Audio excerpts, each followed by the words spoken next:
నాటేసాం బడికి నాటారు. చాలా పెద్ద చెట్లు అయిపోయినాయి కదా చెట్టు. దాంట్లో ఒక 20-30 మంది కూర్చోవచ్చు దాని కింద. పెద్ద చెట్లు అయిపోయినాయి. ఇప్పుడు బాలల దినోత్సవం సందర్భంగా ఇప్పుడు కూడా కొన్ని చెట్లు తెచ్చారు. ఈ చెట్లు ఎక్కడ నాటుదాము? ఊళ్ళోనే. ఎక్కడ?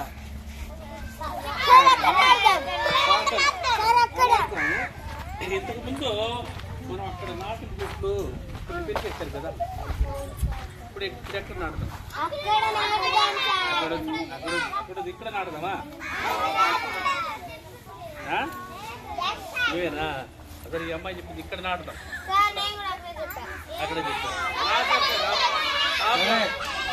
సరే సరే సరే మీరు ఎక్కడ చెప్తారో ఆ చెట్టు ఇస్తాము. మీరే గుంట కొట్టి మీరే నాటాలి, మీరే కాపాడాలి. ఆగండి, కూర్చోండి కూర్చోండి. సార్ సెలెక్ట్ చేస్తాడు. ప్రదీప్ పైకి అంటే పైకి లేస్తున్నా. ప్రదీప్ చెప్పాలి, కూర్చొని చెప్పాలి. ఇప్పుడు మనకు గడ్డ పార ఉన్నాయి కదా, అవి తీసుకోండా. ఇప్పుడు అక్కడ మనం మొక్కలు నాటేదానికి ఎన్ని మొక్కలు ఉన్నాయి లెక్క పెట్టి చూద్దాం.